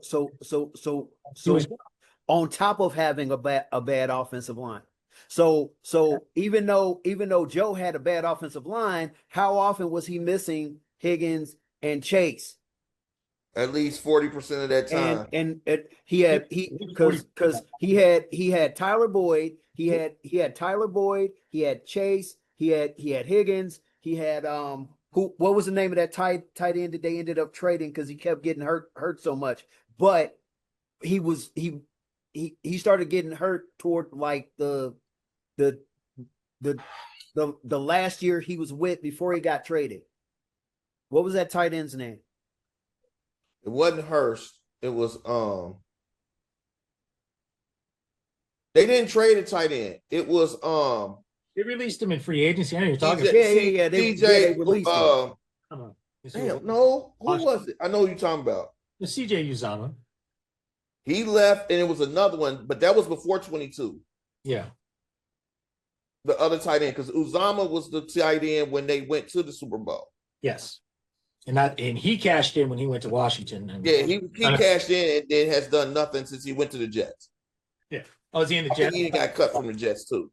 But what I'm saying is that if you're looking at just the yardage and what he's doing, then Brock Purdy's not worth $55 million. If you go, Brock Purdy has all of these other intangibles that help us win, and that's why he's getting this money. But guys like Geno Smith, who has 12,000 yards passing, doesn't have those intangibles and helps us win. That's why he's not making $55 million. What's his playoff record? Well, that's what I'm saying. So you're what's his playoff record? How many times has he got to the conference championship? There's a whole bunch of stuff on the list, and to just look at one right and try to make it the whole thing, which that's probably not what you're intending to do, but that's kind of what you're doing. Is like throw it all in there. What they're all supposed to do. Yeah, the offensive line is a part of it. Yeah, the other key pieces are part of it, and that's what makes it murky. But at the same time, nobody can disagree that if you look at Joe Burrow and the way he looks on the field, whether he's missing anybody or not, and you look at Brock Purdy, and Brock Purdy is the one that you want him missing pieces the least compared to a Joe Burrow. And that's what makes Joe Burrow more talented. And that's what makes Lamar more talented, because even if he's missing the less pieces, he's still a problem. And that's the one thing that Brock Purdy doesn't have. Brock Purdy doesn't have the ability to scramble. Plus, he inheritedly helped to ruin last season. And I know that I'm probably going to make you laugh again, Jay, but it's the truth. Everybody that call themselves bringing Brady up, don't bring Brady up. He brought Brady up before the beginning of the season, talking about I got to be more like Brady. No, you don't. You just have to be a better version of yourself. Whatever you need to improve, don't improve it to Brady standards. Improve it to your standards and be a little better. Right. Baby steps because of your overall actual physical talent. If you want to scramble more, okay, learn how to scramble more. Brady wasn't a scrambler. And that was one of the things that he was wanting to do better. But to sit up there and say, I knew I had a really bad feeling he was going to have a bad year, because he was like, I got to be like Brady. And I was like, no, don't be. I kind of like you. You know, you're the underdog guy. It's like, no, don't do that. Don't self-inflict yourself. Let the pundits put the Brady curse on you, like they did everybody else, like they did Aaron Rodgers, like they did Drew Brees, like they did Andrew Luck. It's like, as soon as they start saying, oh well, he's better than Brady, everybody that they kept saying was better than Brady, they caught the curse, and it was like their career went stagnant.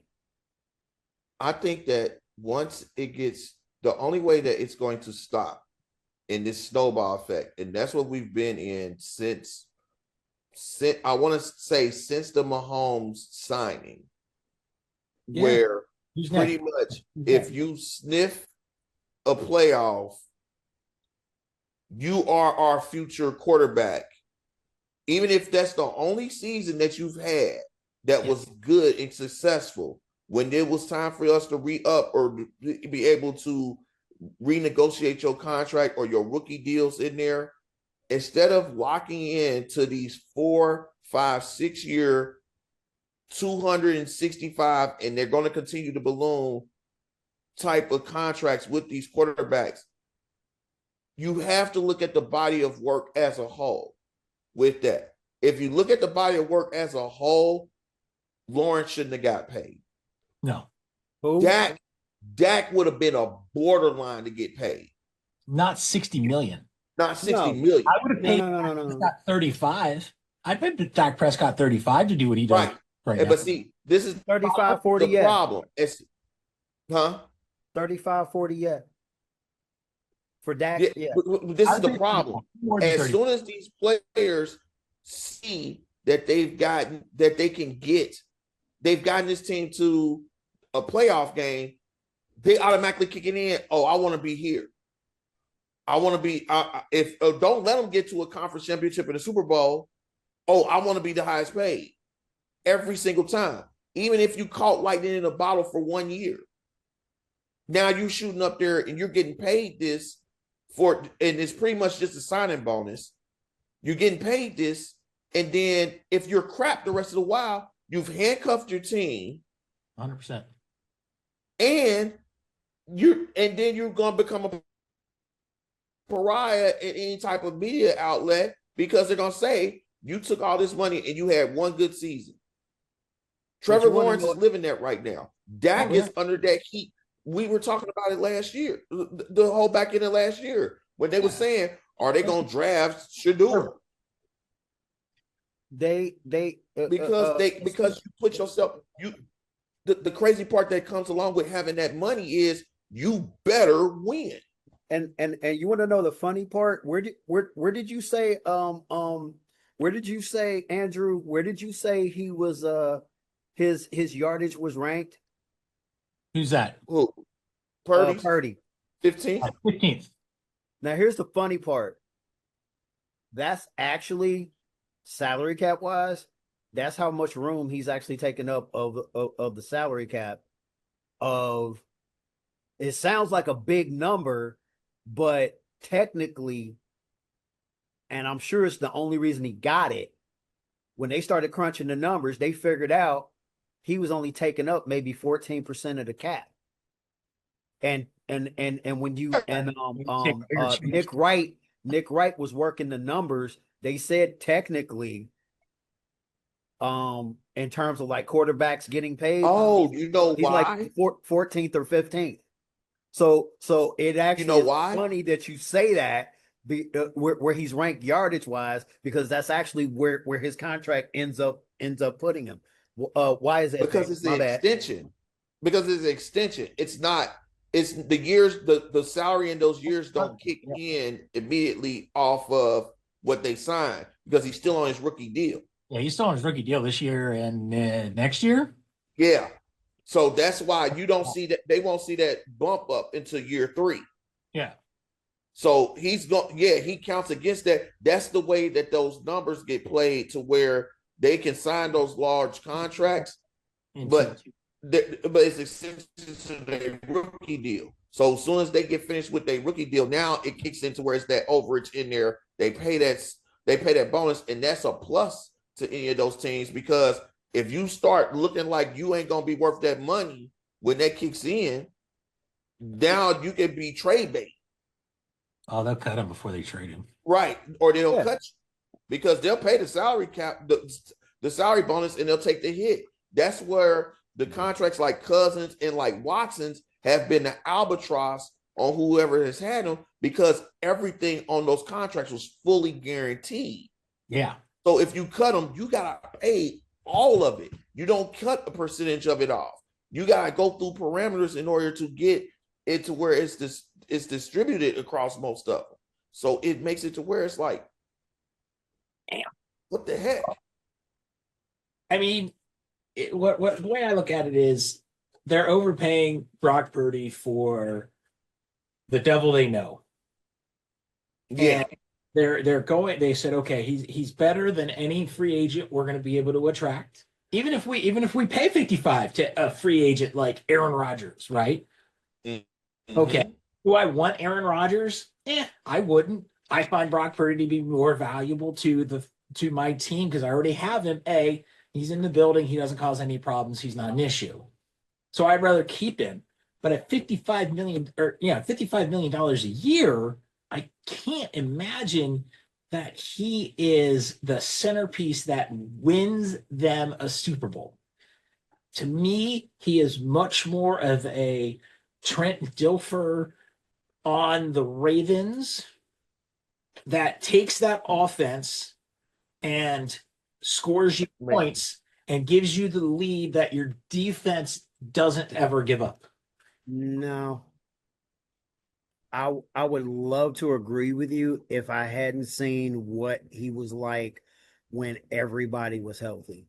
That is where I will I got to disagree with you on that, because when that was part of the reason why they made it as far as they did, and he has the winning record that he did, was because he performed the way he performed with those good pieces.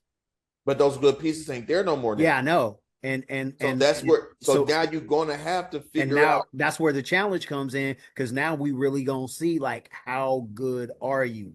Are you going to be as good with Ricky Pearsall now that Debo is gone? Brandon Ayuk better show up week 1 and not be on no hot mess. He better be ready to go, because he sat up there and sat out, which also hurt Brock Purdy. While talking about the details, he better show up and be ready to go, or somebody better have a hot foot up his butt. You got your contract. Yeah, you got hurt. How do you feel? Do you feel like you're gonna be ready week 1? If you tell me you feel like you gonna be ready week 1, you better be ready week 1, because technically, according to what you were paid, you owe us a bunch of weeks. He's not the biggest. Ayuk not the biggest issue. Ayuk is not the biggest issue. They need CMC. If CMC is not to where he was a couple of years ago, it's not going to matter.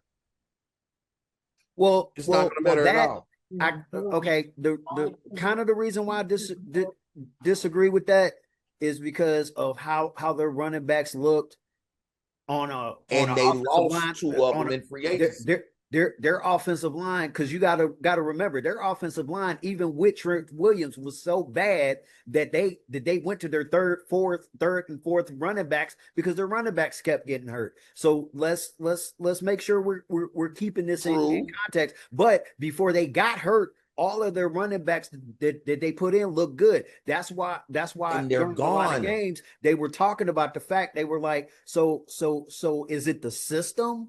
Or is it the system that's making everybody look good, or is it their actual talent? And they started bringing that up about not only Brock Purdy, but they started bringing that up about the running backs, questioning, did they really need to pay CMC all that money, especially seeing that every time a running back get hurt, the next running back come in look like he'll be good to go within the system, but they kept getting hurt because the offensive line wasn't that great. So there's a bunch of questions. I hear you, but that was your offensive player of the year. The year that you made it to the Super Bowl before last. Yeah. So when he came back, when he came back fully healed, he was playing at that level, and then he got hurt again because somebody didn't tell them to switch to the right cleats playing in snow in Buffalo. And there was a question of, did he push himself too hard? Kind of like who was that? Greenlaw? Yeah. I seen Greenlaw coming.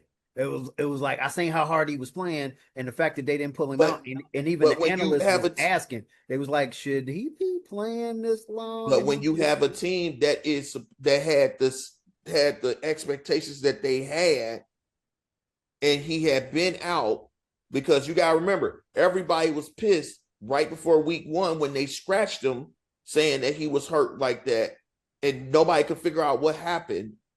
And you hearing all that in the background saying, well, was you hurt all season? Why'd you just wait to say something about it? What was going on? Why did you wait to do this? And you hear all that and you push yourself to come back because at that point, they were at a precipice on their season.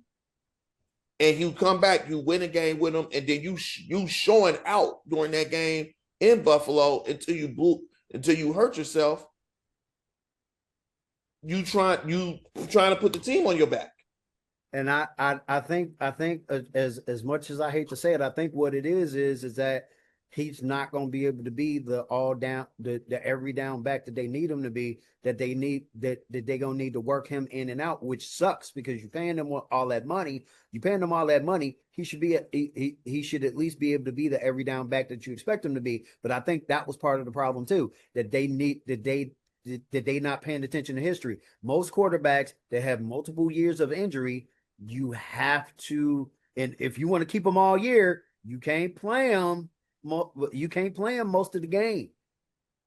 You may be able to only play them like 2 out of the 4 downs. You play them 2 downs, and you don't play them 2 downs. And unfortunately for Christian McCaffrey, I got a feeling, especially seeing what I saw in San Francisco with him getting injured again. I said I was saying to myself in my head, I'm like, yeah, y'all may have just overpaid for a dude. You ain't gonna be able to use him as much if you want to keep him the whole season. I think this is Christian McCaffrey's last year. I think he retires after this year, regardless of what happens, because he is too much of an injury risk. There is, he's going to tear something. Somebody's going to hit him. He's fragile. He's glass, man. Christian McCaffrey is not what he was when he came in the league and was spent 8 years in Carolina getting the breaks. Yeah, and that's where his injury proneness started. And then he comes over to San Francisco where he has a legit shot at winning a title, and the misuse and abuse that he took in Carolina is costing him the chance for him to really put a great period on the end of a great career. Yeah. Yeah. And it sucks. And I feel bad for the guy. I really hope he's not. I really hope he is healthy, and I hope he is their 3 down back. But I don't see that happening. I don't see Christian McCaffrey making it. I don't see him starting the year. I think he's going to come in the 5th game, and I think he'll play sparingly, and they'll hold on to him. If they want to keep him the whole season, where they're losing, whether he starts week 1 or week 5, they're going to have to play him sparingly to make sure that they keep him. Yeah, and then once you get, I think he's going to play all the conference games. So whenever those land, so if he has conference games in the beginning part, weeks 1 through 5, but I think he's going to play conference games. Out of conference games, I don't think he's going to play at all. Division games, and that's it. And then past that, it's do we need this win to increase our chance of playoff seeding? Where does this work in? How much do we have to use him so we can win this game? They don't need to go undefeated. The NFC West is not, it's not crazy good, right? No, I think it's wide open. It's completely wide open because you got it's wide open with me kind of leaning toward the Rams. See, I'm leaning towards Arizona for one reason, and that's just because of the upgrades on defense that they made.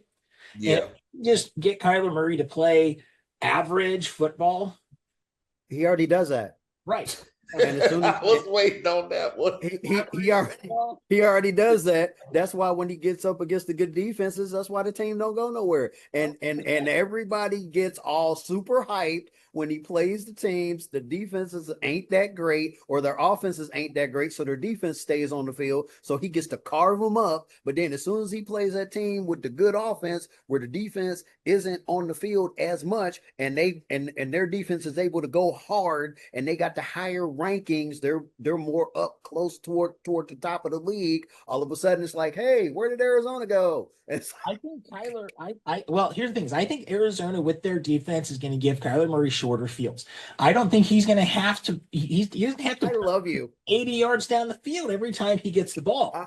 Dude, I love you. Turnovers. They're going to force short punts. I think his average starting is going to be the 40-yard line.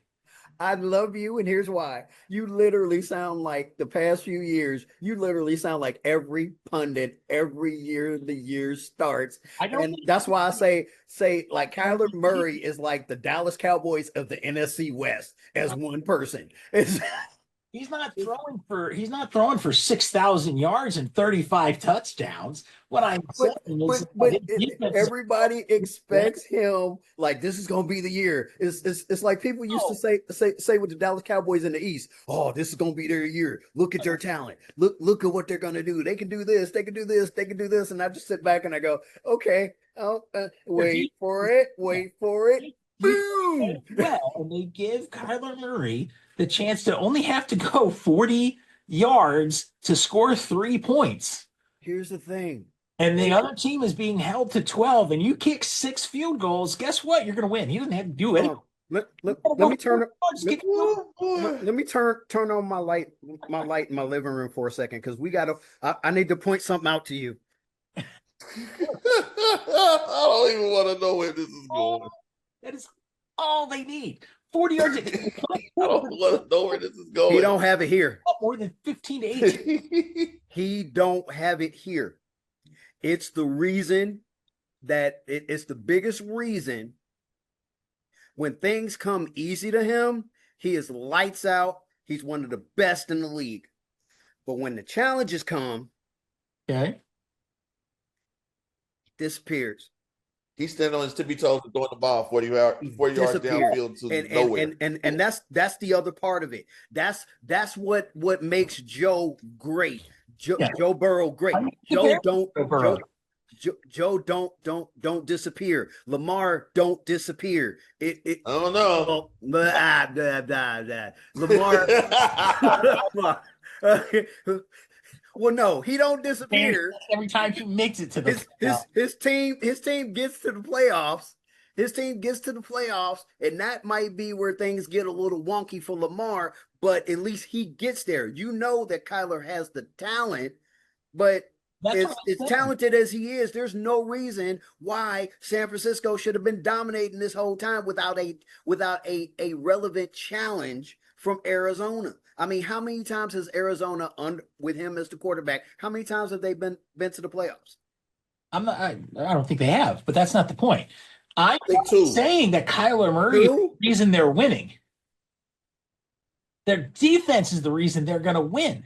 Their defense, and they've been saying that for years, and it hasn't happened yet because they don't have because they need him to do his thing. They need him to do his job. They need Kyler Murray to be Kyler Murray, and that's all that matters. Because hey, Jay, what was I just saying about moving the goalpost? Now we got quarterback. Oh no, he don't have to do much. No, he just has to show up. The defense will get them there. He's not a $50 million quarterback. No. You're not paying Kyler Murray $50 million. You are paying him to be the quarterback. What are we saying? Dude, Andrew, I love you. Are you to move the ball 40 yards so I can kick a field goal 9 times a game? 9 times a game? That's 27 points. And if your defense puts up 15, guess what? You're going to win. I don't care how we win. Name a quarterback that did it. What? Hold on. Name a quarterback that did that. Where all they had to do was get you in the position to name a quarterback that was considered elite. Not elite though. Who? Not elite. Every Super Bowl he won in the Patriots was because of Adam Vinatieri. Thank you. And on that note, folks. Don't tell me that 3 points don't matter when you're deep 15 and you can. Yeah, but he wasn't doing it for a whole game. Good Lord. I'm not paying. How much are you paying Kyler Murray? How much is Kyler Murray getting paid? Oh, hold on. $50 million. Where was it at? Kyler Murray, $50 million. He better be scoring me 45 points a game, but he's not.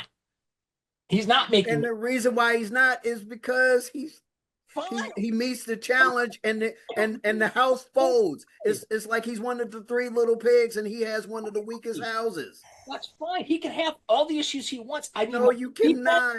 I need my defense to keep people under 21 and I can kick 9 field goals and win a game. Dude, we gonna revisit this next week.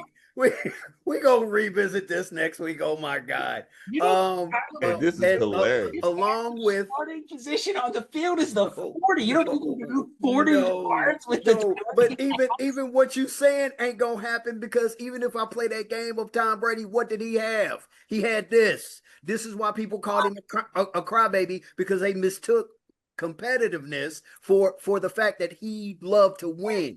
Kyler don't have that up here, bro.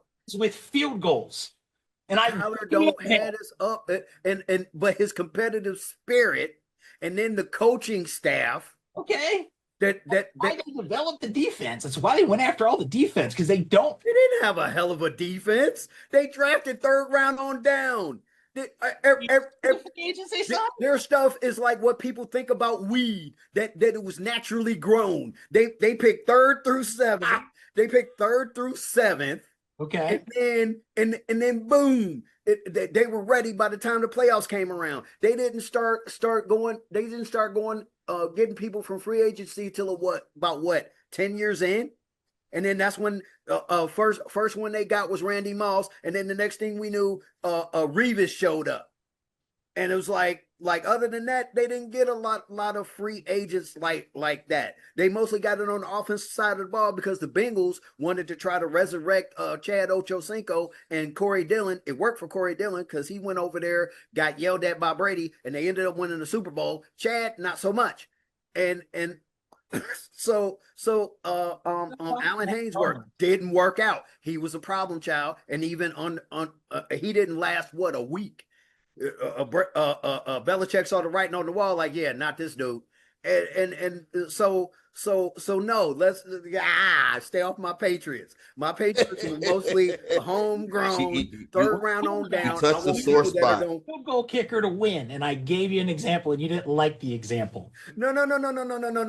I appreciate the example. I respect the example, but at the same time, there was a different standard set that I don't think is set in Arizona. Not to mention they quarterback, comparing him to Brady. You talk about other people shouldn't be. You said don't compare Brock Purdy to Brady, but we gonna compare Kyler Murray. We gonna put him in the conversation.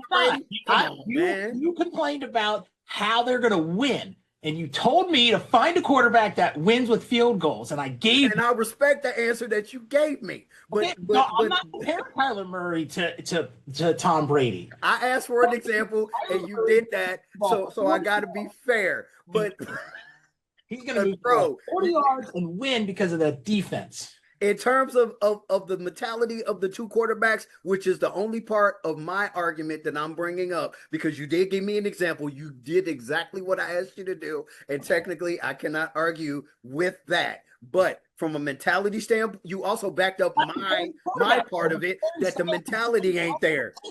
You also backed up the part of it of why he's not there, because the mentality ain't there, because you brought up Brady, the one that has the most individual as a quarterback Super Bowls. You brought him up. Okay.